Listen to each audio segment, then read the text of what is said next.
ما قدر اللہ حق قدرہ ان اللہ لقوی عزیز. انہوں نے اللہ کا اندازہ نہیں کیا جیسا کہ اندازہ کرنا چاہیے تھا، جیسا کہ اللہ کا حق تھا کہ اس کا اندازہ کیا جائے. اللہ تعالیٰ تو بذات ہی قوی ہے، زبردست ہے، اور مختار مطلق ہے، عزیز ہے. اس آیت کے اندر بھی جو بڑی عظیم حقیقت بیان کی گئی ہے وہ یہ ہے کہ شرک کا اصل سبب کیا ہے؟ اللہ تعالیٰ کی معرفت کی کمی. آپ کو معلوم ہے یہ بات میں نے بہت مرتبہ بیان کی، شرک کہتے کسے ہیں؟ ایک اللہ، بڑے اللہ کو مان کر اس کے ساتھ چھوٹے اللہ ماننا. ایک مہادیو کو مانا لیکن دیویوں اور دیوتاؤں کی ایک فوج بھی مان لی. ایک بڑے جی سے لکھے جانے والا گاڈ بھی مان لیا، اور چھوٹے جی سے گاڈز اینڈ گاڈیسز، ان کی پوری ایک فوج بھی مان لی. بڑا اللہ بھی مان لیا، چھوٹے آلہہ بھی مان لیے. تو شرک اس کا نام ہے. اب اللہ جو بڑا اللہ، مہادیو، جو کیپٹل جی سے لکھے جانے والا گاڈ ہے، اگر اس کی صفات کا کچھ تھوڑا سا بھی اندازہ انسان کو ہو جائے تو وہ کبھی شرک میں مبتلا نہیں ہوگا. ہوتا کیا ہے، انسان اپنے چھوٹے سے ذہن کی بنیاد پر اللہ تعالیٰ کو بھی اپنے ذہن کے پیمانوں پر ناپنا شروع کر دیتا ہے. جیسا کہ آپ کو معلوم ہے، زیادہ سے زیادہ تصور جو ہے پچھلے زمانے میں جاتا تھا طاقتور ہستی، با اختیار ہستی، تو بڑا بادشاہ، بس اس سے آگے کا کوئی تصور تو نہیں تھا. اب بڑا بادشاہ جو ہے، ظاہر بات ہے، نمبر ایک، اس کی حکومت جو قائم ہوتی تھی وہ اس کے جو نیچے ہوتے تھے نائبین، اس کے سردار، اس کے لارڈز، اور اس کے جو ہے منصبدار، ان کے بل پر حکومت قائم ہوتی تھی نا. آخر بڑے سے بڑا بادشاہ بھی اس کے 2 ہاتھ 2 آنکھیں 1 ناک 2 پاؤں، اس کے سوا تو کچھ نہیں تھے. وہ اکیلا کیا کر لیتا؟ اکیلا چنا جو ہے وہ بھاڑ کو نہیں پھوڑ سکتا. لہذا اس کی حکومت قائم تھی اپنے نائبین سلطنت کی بنیاد پر، جاگیرداروں کی بنیاد پر. جو بھی اس کے منصبدار ہوتے تھے، 30 ہزاری منصبدار، 50 ہزاری منصبدار، اور وہاں آپ یورپ میں انہیں کہتے تھے لارڈز ہیں. یہ ہے در حقیقت کہ جن کی بنیاد کے اوپر بادشاہ کی بادشاہت قائم. تو انہوں نے تصور کیا کہ اللہ بھی ایک بہت بڑا بادشاہ ہے، مان لیا سب سے بڑا بادشاہ ہے، لیکن اس کے نائبین سلطنت ہیں. وہ نائبین سلطنت کے بغیر تو حکومت نہیں کر سکتا. چنانچہ انہوں نے فرشتوں کو، جو کہ در حقیقت اللہ کے کارندے ہیں، جس کا صحیح تصور کیا ہے کہ یفعلون ما یؤمرون لا یعصون اللہ ما امرہم، اللہ تعالیٰ جو حکم دے دے قطعاً اس کے اندر نافرمانی نہیں کر سکتے، بلکہ وہی کچھ کرتے ہیں جس کا حکم دیا جاتا ہے. انہوں نے ان فرشتوں کے تصور کو بگاڑ کر یہ دیویاں، دیوتا، خدا، یہ چھوٹے خدا بنا لیے کہ ان کے پاس بھی کچھ اختیار ہے. آخر 50 ہزاری منصبدار جو ہے اس کے پاس بھی طاقت ہوتی ہے، فوج ہوتی ہے. 30 ہزاری منصبدار کے پاس بھی کچھ نفری ہوتی ہے، کچھ طاقت ہوتی ہے، کچھ اختیارات ہوتے ہیں. لہذا انہوں نے یہ در حقیقت دیوی، دیوتا اور گاڈز اینڈ گاڈیسز وغیرہ جو ہیں، یہ ایمان باللہ کی بگڑی ہوئی شکل ہے، ایمان بالملائکہ کی بگڑی ہوئی شکل ہے، کہ انہوں نے ملائکہ کو با اختیار مان کر اب ان کو بھی ان کے لیے مورتیاں بنا لی، ان کے لیے تصویریں بنا لی، ان کے لیے اپنے تخیل سے، اپنے تصور سے شکلیں بنا لی. پھر ان کے خاندان بنا لیے، فلاں کی بیوی، فلاں دیوتا کی وہ بیوی جو ہے وہ اس کی دیوی. اس طریقے سے ایک نظام جو ہے خاندانی گھڑ لیا اور انہیں وہ دیویاں اور دیوتا بنا لیا. انہوں نے سمجھا کہ جیسے بڑے سے بڑے شہنشاہ کی شہنشاہی بھی نائبین سلطنت کے بل پر قائم ہے، اسی طرح اللہ کی بادشاہت جو ہے تو سب سے بڑا بادشاہ وہ اللہ بادشاہ، سب سے بڑا بادشاہ، لیکن یہ کہ اس کی بادشاہی بھی ان نائبین سلطنت کی بنیاد پر قائم ہے. لہذا ان کی کچھ نہ کچھ دنڈوت کرو، ان کی کچھ نہ کچھ جو ہے وہ پوجا کرو، پاٹ کرو، کچھ ان کو دھو، کچھ ان کا دھون پیو، کچھ انہیں خوش کرو گے تو اللہ خوش ہوگا نا، یہ راضی ہوں گے تو اللہ راضی ہوگا. یہ تصور کیا ہے، انسان نے اللہ کو ایک بہت بڑے بادشاہ یا بہت بڑے جاگیردار کی شکل کے اندر دیکھا، اور یہ نہیں سمجھا کہ وہ تو خود قوی ہے. ان اللہ لقوی عزیز. اس کی قوت جو ہے فرشتوں کے اوپر اس کا دار و مدار نہیں ہے. کوئی نائبین سلطنت نہیں ہے کہ جن کے اوپر اس کی طاقت کا دار و مدار ہو. بذات ہی قوی ہے، بذات ہی عزیز ہے. اس کی قوت اور اس کا اختیار جو ہے وہ اپنی ذات میں ہے، کسی اور کے سہارے قائم نہیں ہے. اسی طرح کچھ لوگوں نے سوچا کہ بڑے سے بڑا بادشاہ بھی ہوتا ہے، تو آخر وہ ظاہر بات ہے کہ اگرچہ آپ کو معلوم ہے کہ ویسے انسان کو زیادہ مطلوب تو بیٹے ہوتے ہیں کہ اس سے اس کا نام چلتا ہے، لیکن زیادہ محبت بیٹیوں سے ہوتی ہے. اس اعتبار سے اگر کوئی بیٹی جو ہے کوئی اپنے باپ سے فرمائش کرے تو بڑا مشکل ہو جاتا ہے باپ کے لیے اپنی بچی کا، اپنی بیٹی کی فرمائش کو رد کرنا۔ اس طریقے سے عرب والوں نے کیا سمجھا، یہ فرشتے جو ہیں خدا کی بیٹیاں ہیں، اور خدا اپنی ان بیٹیوں کی کسی فرمائش کو رد نہیں کر سکتا۔ اگر یہ جو ہے کسی کی سفارش کر دیں گی تو بس کیا کہنے، پھر اس کا بیڑا پار ہو جائے گا، وہ کامیاب ہو جائے گا۔ اس بنیاد پر انہوں نے فرشتوں کو خدا کی بیٹیاں قرار دیا، ان کی مورتیاں بنائیں، لات، عزیٰ، منات، یہ سب مؤنث نام ہے جیسا کہ میں نے آپ کو بتایا۔ اور صاف انہوں نے کہا وَمَا نَعْبُدُهُمْ إِلَّا لِيُقَرِّبُونَا إِلَى اللَّهِ زُلْفَىٰ، ہم جو ان کو پوجتے ہیں وہ اس لیے کہ یہ ہمیں اللہ سے قریب تر کر دیں۔ اور یہ بھی کہا گیا کہ هؤلاء شفعاؤنا عند اللہ، یہ اللہ کے ہاں ہمارے شفیع ہوں گے۔ اختیار مطلق تو اللہ کے ہاتھ میں ہے، لیکن کوئی شخص اپنی پیاری بچی کی کسی بات کو رد کرتا ہے؟ اللہ بھی اپنی بیٹیوں کی سفارش کو رد نہیں کرے گا، لہذا ان کی سفارش سے ہمارا بیڑا پار ہو جائے گا۔ اسی طریقے سے بڑے سے بڑا آدمی بھی ہوتا ہے تو اس کے کچھ دوست ہوتے ہیں، ان دوستوں کی بات وہ ٹال نہیں سکتا۔ اس کی وجہ کیا ہے؟ ہر انسان کو معلوم ہو، یا بڑے سے بڑا انسان ہو، اسے معلوم ہوتا ہے کہ کسی وقت مجھے ضرورت پیش آ سکتی ہے اپنے دوست کی مدد کی۔ اب اگر میں اپنے دوست کی کوئی بات نہیں مانوں گا تو میری ضرورت کے وقت یہ میرا دوست میرے کام نہیں آئے گا۔ تو دوستیاں پالی جاتی ہیں، باقاعدہ ان کو نبھایا جاتا ہے۔ بھائی بات تو یہ غلط کہہ رہا ہے، صحیح نہیں ہے، لیکن کیا کریں، دوست ہے۔ اب دوست کی بات تو لٹائی نہیں جا سکتی، ماننی پڑتی ہے۔ اسی سے تصور بنا اللہ کے اولیاء، اللہ کے دوست، جتنے بھی عظیم انسان گزرے کہ جو اپنی جگہ پر اللہ کے بندے تھے، بالکل اللہ کی بندگی ہی پر وہ فخر کرتے تھے، اور وہ اللہ کے سامنے سر تسلیم جو ہے جھکائے رکھتے تھے، لیکن ان کے تقوی، ان کے زہد کی بنا پر انہیں جب اولیاء اللہ قرار دے دیا گیا تو وہ اللہ کے دوست ہیں، اللہ کے ولی ہیں۔ اب یہ کسی سے خوش ہو جائے اور اس کی سفارش کر دے تو بیڑا پار ہو جائے گا، لہذا اولیاء اللہ کو بھی خداؤں کی فہرست میں شامل کر لیا گیا۔ چنانچہ یہ بات تقریباً اجماعی ہے کہ یہ جو قوم نوح کے بت تھے، وہ بت تمام کے تمام اولیاء اللہ، اس قوم کے اندر جو اولیاء اللہ گزرے تھے، بڑے نیک لوگ، زاہد و عابد، اللہ کے محبت کرنے والے، اللہ کے لیے اپنی پوری زندگی لگا دینے والے، ان کے ناموں پر انہوں نے بت گھڑ لیے تھے۔ اب آج ہمارے ہاں یہ صرف کمی ہوئی ہے کہ بت نہیں ہے، لیکن قبروں کے ساتھ وہی معاملہ ہو رہا ہے۔ قبروں کو دھویا جا رہا ہے، دودھ سے دھویا جا رہا ہے، کسی عرق گلاب سے دھویا جا رہا ہے، اور پھر ظاہر بات ہے کہ اس میں سے کوئی ایک گلاس بھر کے لے آئے تو گویا کہ بڑا تبرک اس کو مل گیا، اسے سنبھال کر رکھے گا۔ یہ سارا کام کیا ہو رہا ہے؟ وہ یہی ہے کہ اولیاء اللہ ہیں، اللہ کے اولیاء ہیں، یہ راضی ہو جائیں، یہ خوش ہو جائیں، یہ کسی کی سفارش کر دیں تو بیڑا پار ہو جائے گا۔ اس لیے کہ آپ کو معلوم ہے کہ بڑے سے بڑا شخص بھی اپنے دوستوں کی بات تو رد نہیں کر سکتا نا۔ اب یہ ساری چیزیں کیوں ہو رہی ہیں؟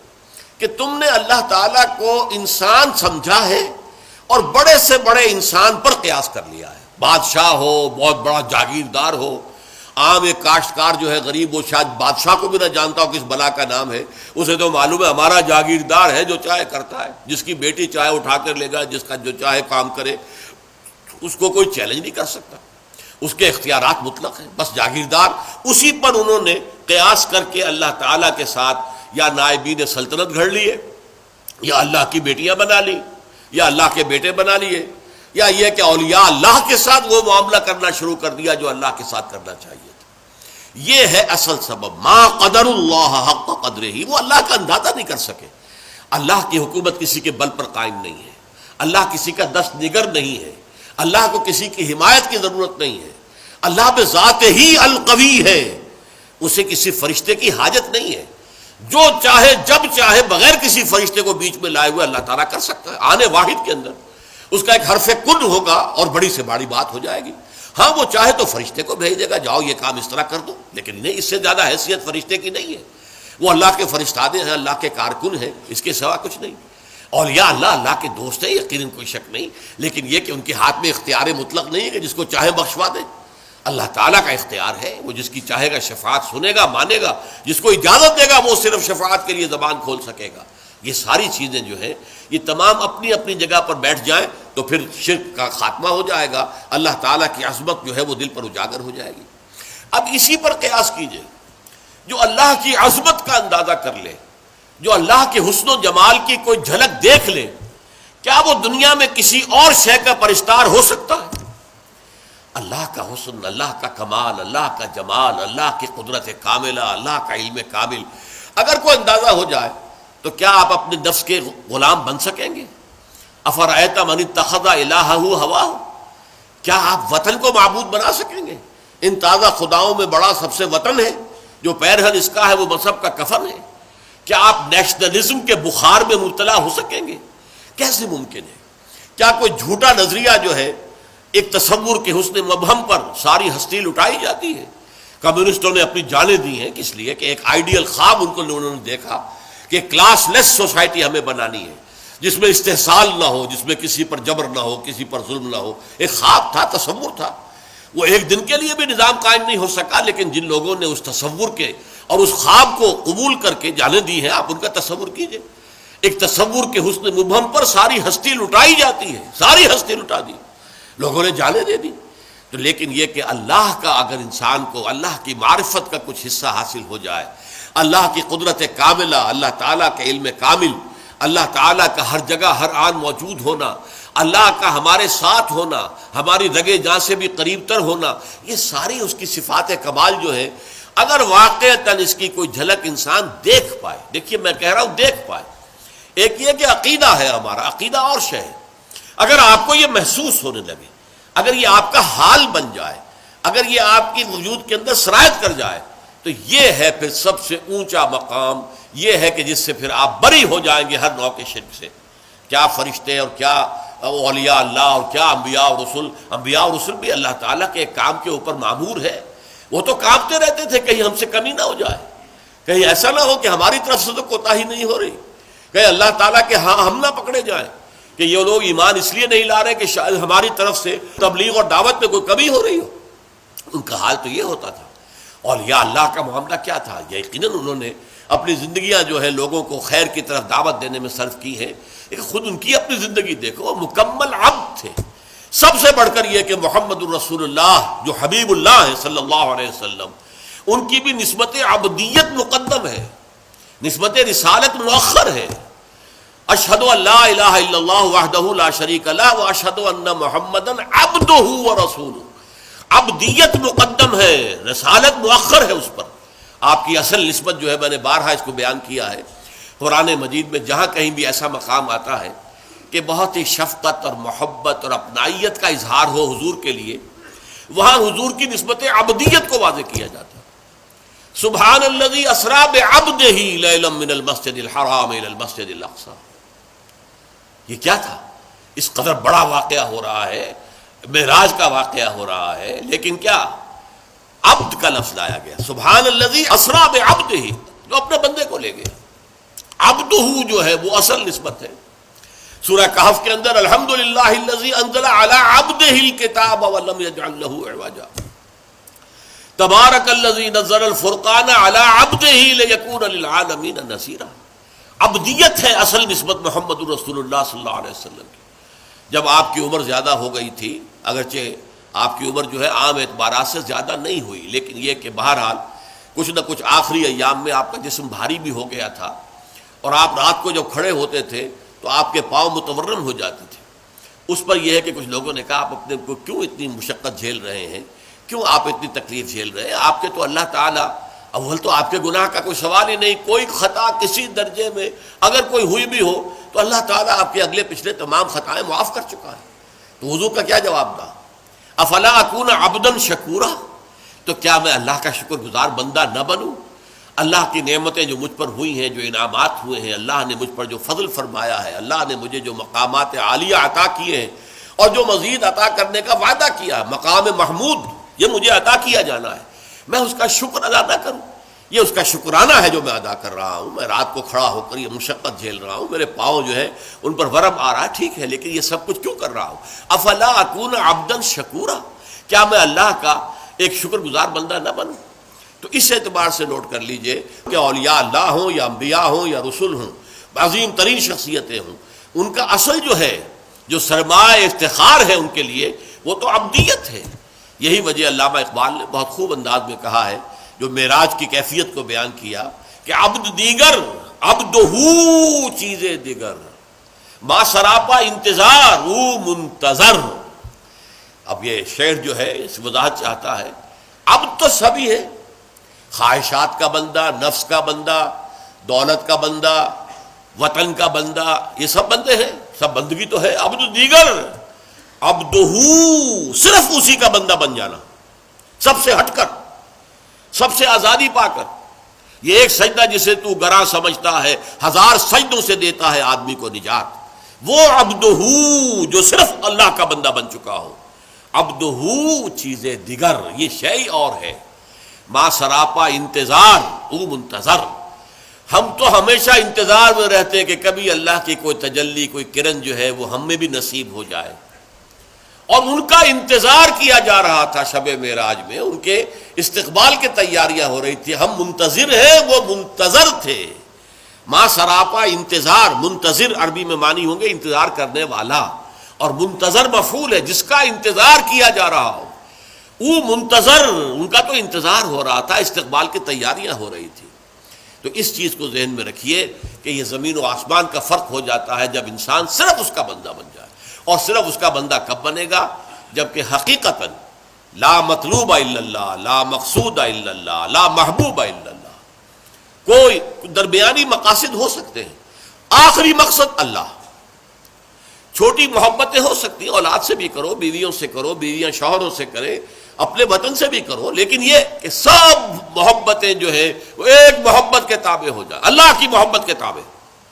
یہ ہے لا محبوب الا اللہ، محبوب حقیقی، محبوب مطلق اللہ کے سوا کوئی نہیں، مطلوب حقیقی، مطلوب مطلق اللہ کے سوا کوئی نہیں، مقصود حقیقی، مقصود مطلق اللہ کے سوا کوئی نہیں۔ اور اگر انسان اللہ کو چھوڑ کر کسی اور شے کو اپنا مقصود اور آدرش اور آئیڈیل اور نصب العین بناتا ہے تو کیوں بناتا ہے؟ اس لیے کہ اس کا ذہن وہاں تک پہنچا ہی نہیں، اس کے بازو میں اتنی طاقت نہیں تھی کہ اپنی کمند کو پوری اونچائی تک پہنچا سکتا۔ یزداں بکمند داور ہے ہمت مردانہ، یہ ہمت مردانہ نہیں تھی کہ وہ جو ہے مطلوبیت اور مقصودیت اور محبوبیت کی کمند جو ہے وہ جا کر اللہ تعالیٰ کی ذات کے ساتھ چپک جائے، درمیان ہی میں کہیں اٹک گئی ہے، کہیں اپنے نفس کو معبود بنا لیا ہے، محبوب بنا لیا ہے، مقصود بنا لیا ہے، مطلوب بنا لیا ہے، کہیں وطن کو بنا لیا ہے، کہیں قوم کو بنا لیا ہے، کہیں کسی نظریے کو بنا لیا ہے، نظام کو بنا لیا ہے، انسانیت کو بنا لیا ہے۔ یہ سب جو ہے در حقیقت کیوں ہے کہ ما قدر اللہ حق قدرہ، وہ اللہ کا اندازہ نہ کر پائے، اس کے کمال و جمال کا، اس کے حسن کا، اس کی صفات کمال کا اندازہ نہیں کر پائے۔ دیکھیے قدر جو ہے عربی زبان میں اس کا اردو میں ترجمہ کریں گے بلکہ انگریزی میں ویلیو، اور جب یہ ورب کے طور پر آئے گا ٹو ایویلیویٹ، ہر شے کی آپ ایک قدر و قیمت کا تعین کرتے ہیں، یہاں یہ ورب کے طور پر آیا، قدر ویلیو ہے، اور قدر جب آیا قدرہ یقدرو، اس کے معنی کیا ہے؟ To evaluate. تو یہ اللہ کا اندازہ نہ کر سکے، اللہ کے صفات و ذات کی کوئی جھلک جو ہے صحیح معنی میں دیکھ نہ سکے، اس لیے ان کی کمند کہیں درمیان میں اٹک کر رہ گئی ہے، ان کا مقصود و مطلوب ذات باری تعالیٰ کے سوا کچھ اور بن گیا ہے۔ اللہ تعالیٰ ہمیں حقیقی معنی میں موحد، توحید پرست ہونے کی توفیق عطا فرمائے۔ بارک اللہ لی و لکم فی القرآن العظیم ونفعنی وإیاکم بالآیات والذکر الحکیم۔